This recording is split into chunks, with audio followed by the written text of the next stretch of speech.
Hi everyone, welcome to Ophelia's garden. It is February the 12th, it is cold, it is wet and not as windy as it was. The wind's died down now.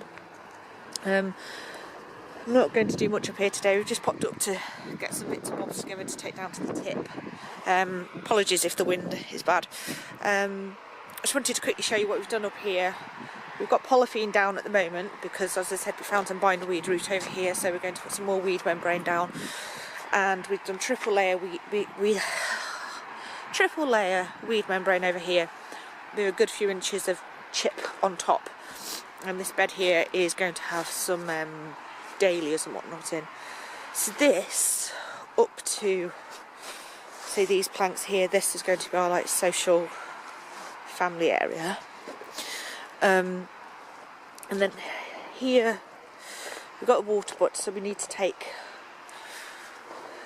the we need to empty this and redo the pallets. All these pallets underneath here are all rotten, and we want to lift this up so we got better access to the spout. And then this will be a storage area, and then here we're going to build kind of a not a polytunnel, but palleted sides. It's like a shed side, but with the hoops and polytunnel thing over the top to come down here, only about 6 foot long. Oh, it's starting to sleet now. It's lovely. So we're going to get that job done hopefully quite soon. I don't think I'm going to say much more because it's very cold and I need help with putting things in the tip, for the car for the tip. Planned out all the patch on paper properly last night, so I'm going to review that tonight, and I might do a little video showing you a few of my seeds and a few plants that I've got. Ground is just squidgy. It's typical, it didn't rain for ages, and since I've had the plot it's rained non-stop. I think these now are currants, not raspberries, which I've got quite a few of. I think they need a good prune, but honestly I don't know what I'm doing. I've never really grown fruit before, so I am going to do some research and have a look. And then there's raspberries over there, and then we're going to have some compost bays there. There is apparently some rhubarb in here somewhere. No idea where, I haven't seen it sprouting at all. So for now, excuse my sniffing, for now, from my bindweed laden raspberries, I'll see you next time. Okay, bye bye.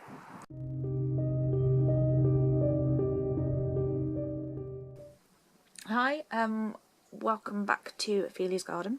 It is now the 13th, Monday, after I filmed my last bit on the Saturday of February. I said I'd show you a plan that I've created, and what we did is we actually measured up our whole plot, which is 90 foot by 30 foot. We measured the beds that are already there, and then we marked out where we wanted things to be. We've actually been very lucky because the plot was only vacant since late summer, so we know what was planted where last year. So as promised, I said I'll give you a quick run through. I think this is our final-ish plan. I'll start at the top end. We do things to scale. We're both creative. Husband does web design. I make headdresses and accessories and whatnot. We need to make things pretty, so hence colour coded and all this rubbish. Anyway, this end is where our shed is. We've got a gooseberry bush that I think I need to move. Cat paws on everything. It's right next to the path and it's thorny as hell. I just don't think it's in the right place, so I might have to move that. So the shed's here and then storage here, and when I mentioned in the video yesterday about the polytunnel thing, poly shed thing is going here, and then there's the seating area, strawberry bed, and then in front of the shed we've got our big long bed here, which is going to be our potato bed. I'm doing 2 rows of each one, and some of them in the big 30 litre pots that I've got because I've got space at home as well. because I was growing things at home, and so they're a kind of backup plan in case I get blight at the plot, even though 2 of these varieties are blight resistant.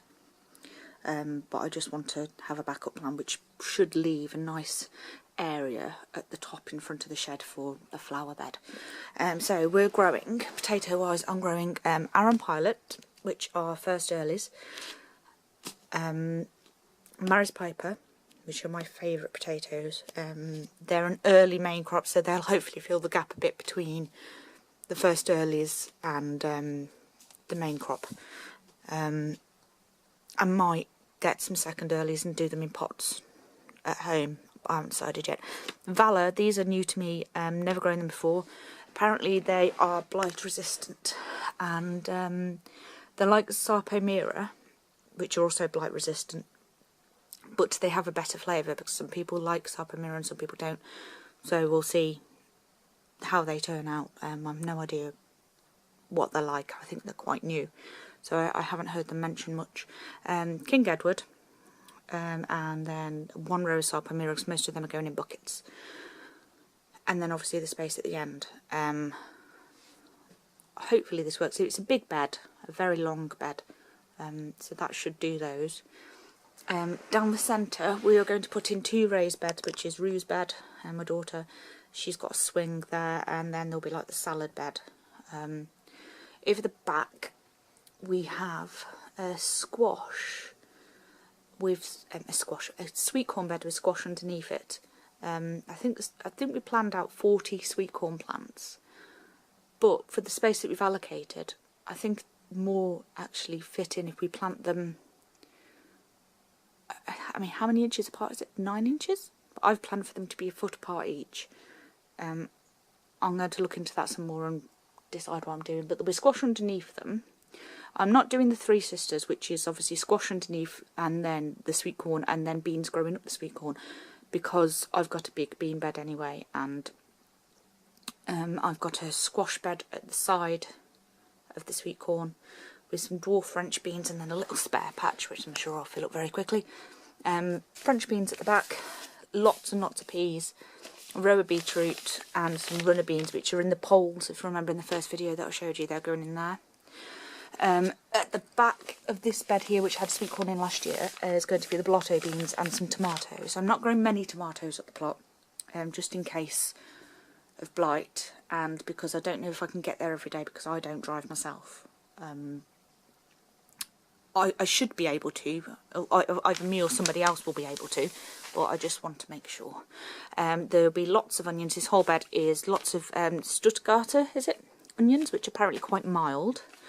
Lots of leeks, and then onion turbo as well, which is apparently quite pungent, which I like. I like strong onions, but the husband likes them mild. So artichokes at the back, which are already there, and then maybe some pots of the Sarpomiras down the edge here, and then token gesture, turnip row. I've never really eaten turnips before, but I've got some turnip seeds, and so I thought I'd better give them a go, and we can try them in stews. It's all about experimenting, isn't it? Then here and further down is all of the fruit and the pumpkin bed and some an apple tree and rhubarb and whatnot. This is the bed as you come in. You walk up the path here into the plot, and we've got some more beetroot. I'm growing some Maduka beans, and we eat them a lot. And I want to grow more beans like the blotto beans to store dry over the winter, because we eat a lot of beans in all sorts of meals. We're vegetarian, so it's important for our diet. And I'm going to try some parsnip in the bed. Whether it works or not, we'll see. Now, this is the bit that I'm most nervous about. This is the brassica section. The only brassicas I've ever grown are normal kale, and I grow blue Scotch kale. Curly kale, and it's really, really nice.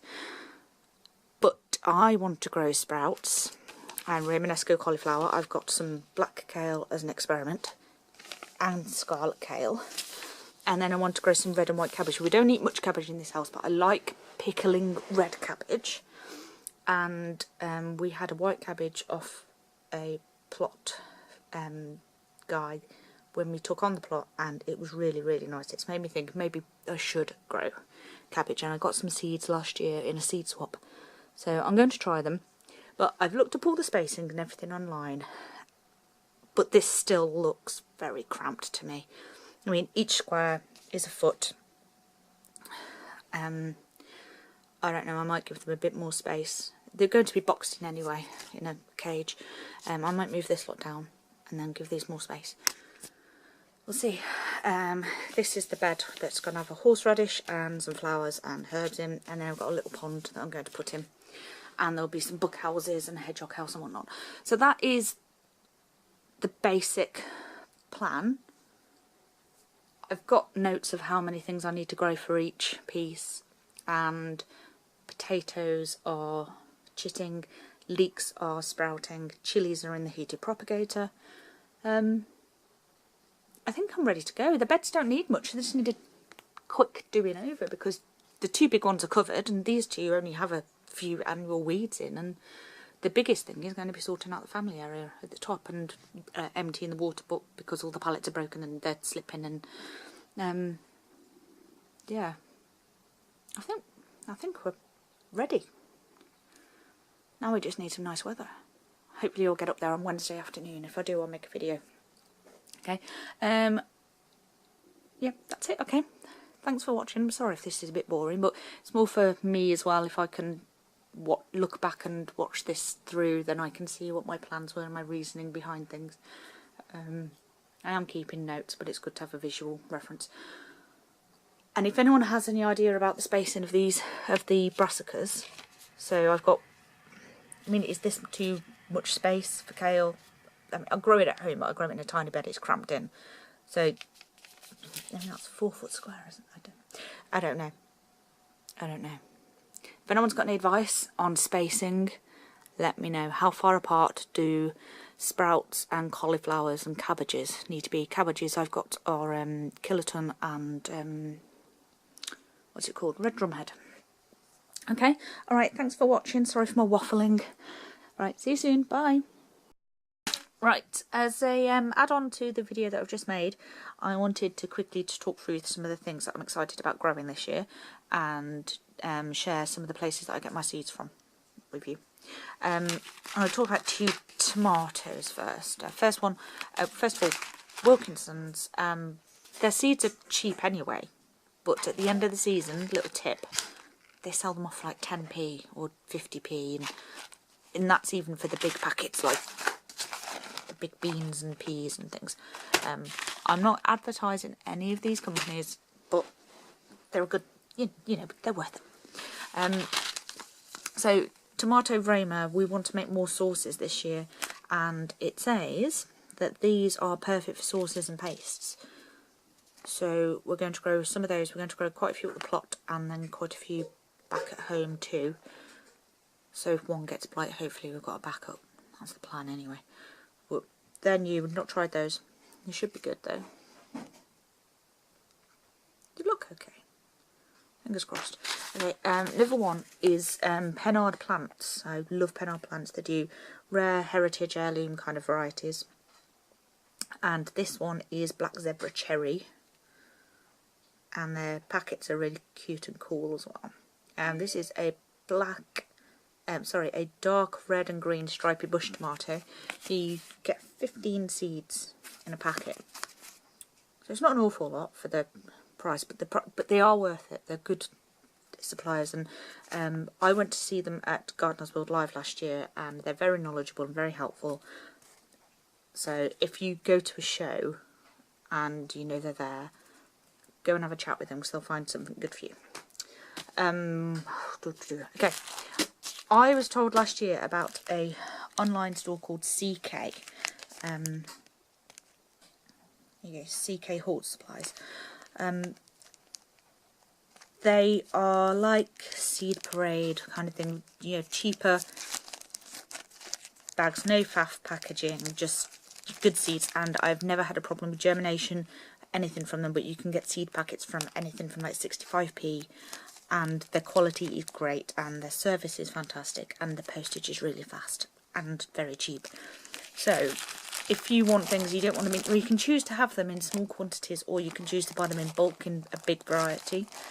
So if you want to try out something different, but you don't want to fork out loads of money for it, I would really recommend CK. And I've got here 2 things that I've not grown before.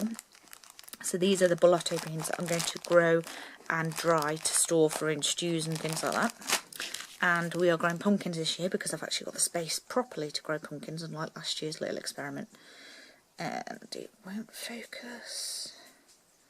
There you go. This is Connecticut. Apparently it's one of the traditional like jack-o'-lantern ones, not a smooth variety, one with ridges in. I'll give that a go.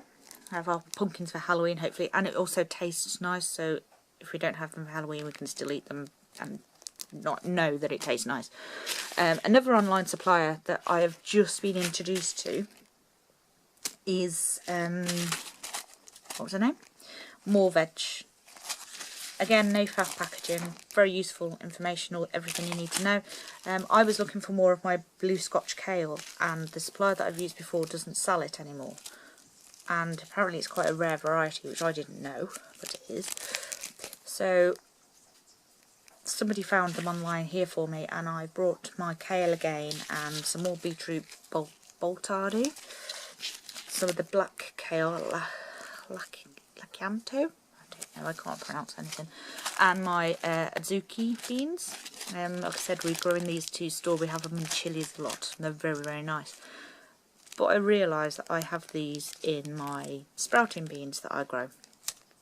So what I might do is I might actually do an experiment and see if these ones that are brought grow and produce seed pods compared to the ones that I've got in my sprouting seed. I always like to do experiments. So. I'm going 2... What? I'm growing 2 varieties of runner beans this year. 1 variety at home, 1 at the plot. Don't know which way around yet. So I can decide which ones I like the best. We grew the dwarf varieties. We've only ever grown the dwarf varieties before. So these ones are Desiree and Streamline. Apparently stringless and just a traditional variety. I don't know, we absolutely love runner beans, and I've just run out of the frozen ones in the freezer, and it's horrible. I bought some from the supermarket. They were disgusting. I'm going to do without until summer now. And then French beans, we are growing Cobra, and Ferrari is the dwarf French bean. I've only ever grown, again, a dwarf French bean, but it was a flat pod, and it wasn't that nice, to be honest. But now I've got more space. I've done a big bean trench in the driveway. So we're growing some of these at home and up the plot. The plan is to have so many beans I don't know what to do with them because we go through them so fast.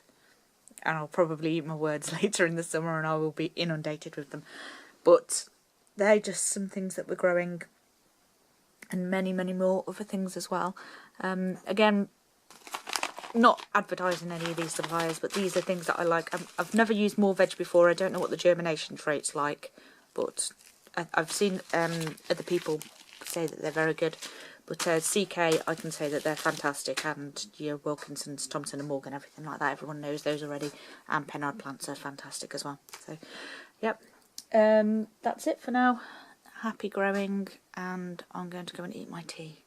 So, until next time, bye-bye.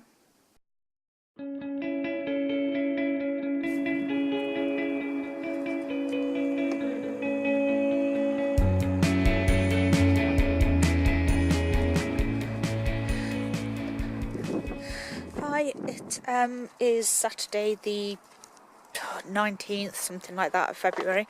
Not done much up here today because it's been really blustery. The child is not in a happy mood to be here for too long, so we've moved some pallets over from our neighbours and marked out where we're going to put our poly shed thing here and put some more chip down. Got a big bag of artichokes dug up, and a couple of tiny baby swede. Swing is in place properly, securely, and then there'll be a bed on this side of it and that side. I started the bean trench, didn't get very far to be honest, and I have my first bed clear. It's clear. This is where the onions and leeks are going. and something else because there's too much space for onions and leeks in here. This is where the sweet corn was, that's all out now. There's a bit of chard left, and the artichokes are all up, and a few are reburied for next year. So, and the rubbish pile is growing. Not a lot done, but it feels like an achievement to have at least one bed clear now. We've just got to finish digging it, and then finish this tomorrow, as I didn't bring down the manure and everything today to put in the bottom of it. So that's it for today. I made a little video last week when it was snowing, I think it was. So what I'll do is I'll tag this on the end of that, and then I'll probably film some more tomorrow when we come down, hopefully without Rue, because I don't think she's enjoying it too much now it's cold, and she's not enjoying the renovation part of it. She's more a seed planter and grower and picker. So yeah, for now, until tomorrow, bye bye.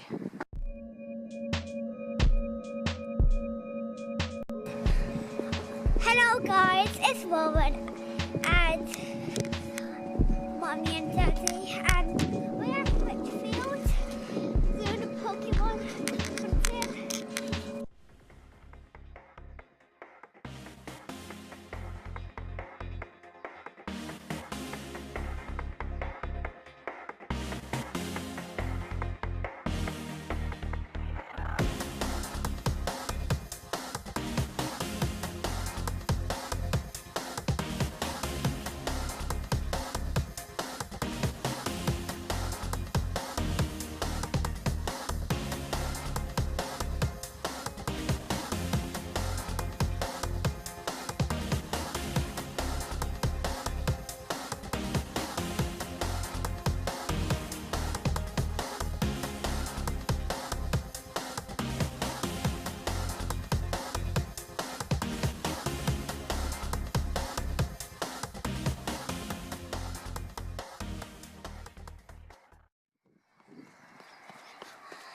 Who did you catch?